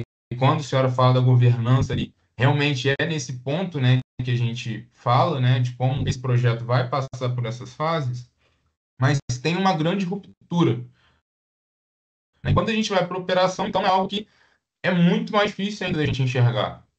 Né? Eu nunca trabalhei com um projeto 100% desenvolvido em BIM, né? Com outras pessoas trabalhando, né? E eu trabalhei no petróleo 1 ano e meio, depois eu acabei saindo da construção civil, fui para o petróleo, e logo antes de eu sair da construção civil, eu trabalhei num projeto de um shopping, né? Que os projetos foram todos feitos em CAD, né? E eu adotei um planejamento, né? Usando muito a abordagem Lean, né? Onde eu fiz uma certa compatibilização entre esses projetos, tentando enxergar como se eles fossem BIM, né? De alguma forma, que a obra já estava em construção, já estava naquele processo caótico. E aí eu consegui trazer, de uma certa forma, que aquilo funcionasse de uma maneira mais harmônica, né? Só que na construção civil em si, eu vejo essa dificuldade muito grande. Quando eu fui para o petróleo, eu vi que a governança ela funciona de uma maneira assim, fantástica, né? E aí a gente começa a falar de metodologias ágeis de gestão também. Inclusive, no meu projeto de pesquisa, eu abordo justamente essas três coisas: o BIM, o Lean e as metodologias ágeis, né? Como fazer isso para integrar os projetos. E, enfim, aí a minha pergunta, né, seria muito nesse sentido, né? Qual a senhora comentou muito sobre a governança, né? Dessa integração, enfim, e quais são as práticas, né, ou frameworks ali de planejamento de processos que têm se mostrado aí mais eficazes, né, nessa implementação colaborativa, né? A gente fala de BIM, a gente está falando de colaboração entre equipes multidisciplinares, né? Então, quais os frameworks têm funcionado tanto nessa parte de projetos, né? Desde o projeto ali, quando a gente fala entre arquitetura e engenharia, a gente já tem ali uma certa dificuldade ali em ideias, né? Muitas vezes algumas ideias se esbarram. E também, né, quando você parte para essas equipes externas, eu não sei exatamente como foi a experiência na praça ali de projetos, na implementação desses projetos, mas como foi nessa experiência com essas equipes que construíram, né? Não sei se eram equipes externas, prestadores de serviço. Então, eu queria entender um pouco melhor sobre como essa governança mesmo em si tem sido Olha só, eu experimentada. tenho feito vários testes, porque eu sou coordenadora de projetos que estão sendo desenvolvidos em BIM, projetos grandes. Uma primeira experiência foi o próprio PISAC, depois veio mais de 80 mil metros quadrados de edifícios penitenciários que eu coordenei. E agora são unidades de ensino de segurança pública. Olha só. A primeira coisa, você precisa de um ambiente comum de dados que funcione. Mas veja bem, os ambientes comuns de dados que nós experimentamos não funcionaram. Para nós não funcionaram, tá?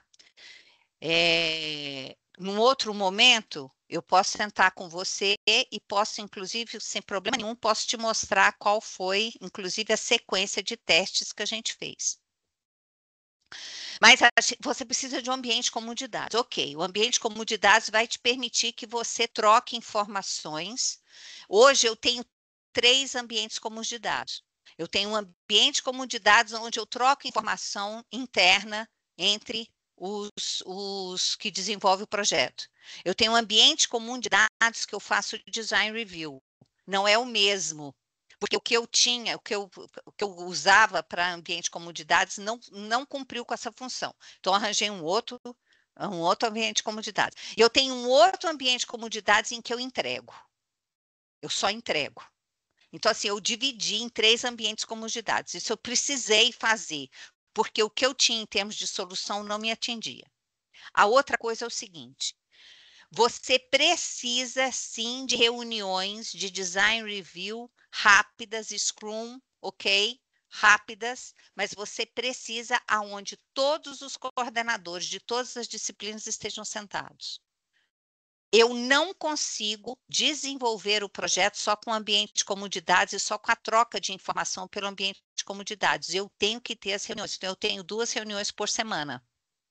Numa reunião eu trato de projeto de modelagem, na outra reunião eu trato só de troca de informação em geral. Então, numa reunião, eu trato de design review, de desenvolvimento de projeto, solução de projeto em si. Eu estou com uma coluna, eu estou com um pilar aqui que não devia estar. Eu preciso de um pilar, e assim por diante. Eu estou com um ralo aqui, que eu não... e assim por diante. O design review, tá? Nesse design review, numa desses design review, o cliente pode estar presente, mas ele tem que estar presente a partir do momento que você alinhou internamente. Então, alinhou internamente, você pode fazer o design review com o seu cliente. Do contrário, não traga o cliente, porque senão vai dar problema. A outra questão é o seguinte, dentro do processo de desenvolvimento do projeto em BIM, você tem uma série de funções que eu precisei estabelecer. A ISO te dá lá uma série de funções que você tem que ter. Eu esqueci a ISO e falei, quer saber de uma coisa? Eu vou fazer aquilo que eu acho que eu preciso. E depois eu checo com a ISO. Foi muito interessante. De fato, muitas das coisas que a gente colocou, a ISO tinha dito que eu ia precisar. Mas eu inverti. Então, eu tenho, dentro de cada equipe, eu tenho o checker. Eu tenho dois níveis de checkers. Eu tenho o checker coordenador, que é o cara que libera o checker. E eu tenho o checker, que é o cara que fala para o coordenador, eu chequei, mas o coordenador tem que checar. Então, um é o checker. A outra coisa que eu tenho é que eu tenho checkers para cada função. Por exemplo, eu tenho um checker que monitora o ambiente comum de dados. Os comentários todos foram respondidos? Não foram respondidos? Você vai falar para mim, isso é loucura. Meu filho, nós não temos sistema de aprendizado. Tá? Então, eu tenho que ter um checker que me diz se foi respondido, se não foi respondido, quem respondeu, quem não respondeu. Inclusive, eu tenho um mapa que me diz exatamente quantos comentários eu tive, de quem veio, para onde foi, quem respondeu, quem não respondeu. Uma outra prática que eu estabeleci, que tem sido muito importante, é o seguinte, eu tenho auditoria interna. E foi aí que nós desenvolvemos o selo BIM. Hoje eu tenho um selo interno meu e eu tenho uma equipe de auditoria. Isso é muito caro? Mas não tem outro jeito. Se você quer entregar um projeto com qualidade, você tem que ter uma auditoria. Uma outra coisa é o seguinte, o projeto de arquitetura, quando você tem que lançar o projeto, ok, você pode até lançar o seu projeto de arquitetura em CAD, perfeito, ok, lançou. Antes eu trabalhava BIM 1, BIM 2, BIM 3 e BIM 4, hoje eu não trabalho mais. Lançou o projeto de arquitetura, bateu o martelo no projeto de arquitetura, faz o layout, interno inclusive com o mobiliário, e aí sim você vai e faz os primeiros estudos com os complementares. Você pode até envolver os complementares quando você está lá no estudo preliminar, ok. Mas não manda projeto sem o layout estar amarrado perfeito. Entendeu? Não vai poder ter mudança? Sim, vai poder ter mudança, mas pelo menos o grosso está pronto. Outra coisa que é muito que tem ajudado.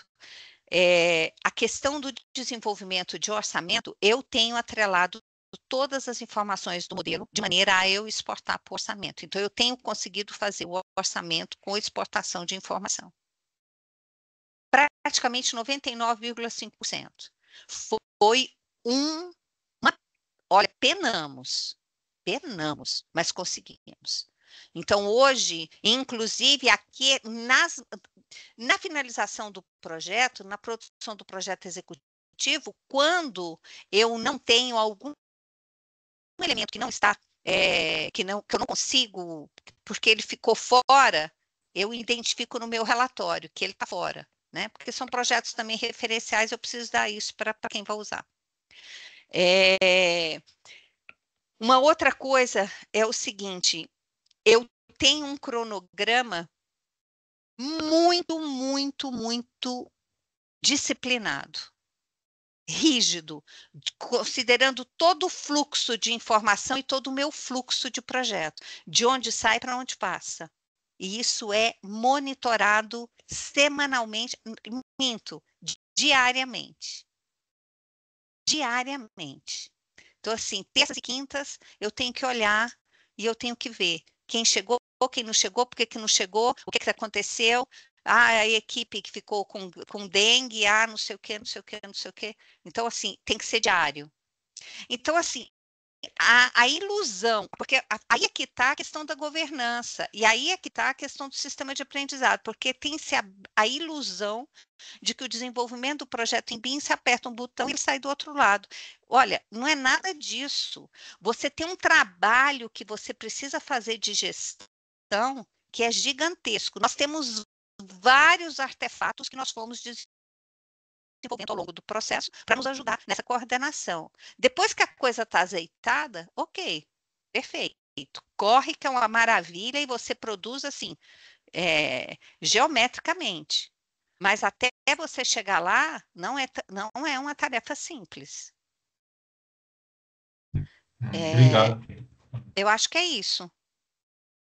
Obrigado, eu acho que é isso mesmo. Depois, se eu puder te mandar aí uma mensagem no Teams aí, que eu fiquei bem interessado, sim, no trabalho que está sendo feito, né? É algo realmente muito interessante, talvez até dê para... Eu não sei ainda como funcionam os processos dentro E só mais uma do coisa mestrado, para né? te falar é o seguinte, eu trabalho em 3 níveis, eu trabalho no nível estratégico, no tático e no Operacional. operacional. Então, assim, eu tenho esses 3 níveis muito bem definidos e esses níveis, eles funcionam dentro do desenvolvimento do projeto. E aí eu tenho os vários artefatos dentro de cada um desses níveis. Mas a E aí, gente pode conversar com mais beleza. calma, eu converso com você, não tem problema não. Então, beleza. Aí você também deve ter provavelmente os processos todos mapeados, né? Até para essa governança. Temos. Eu tenho os processos, sim, e para cada um deles a gente tem aí os procedimentos. Uhum. Tá, não, legal. Pois se a gente puder trocar essa ideia, porque realmente eu fiquei muito interessado em saber como funciona realmente esse fluxo de informações, né? Porque eu acho que esse fluxo de informações realmente faz todo sentido, né? Quando você fala da auditoria interna, né?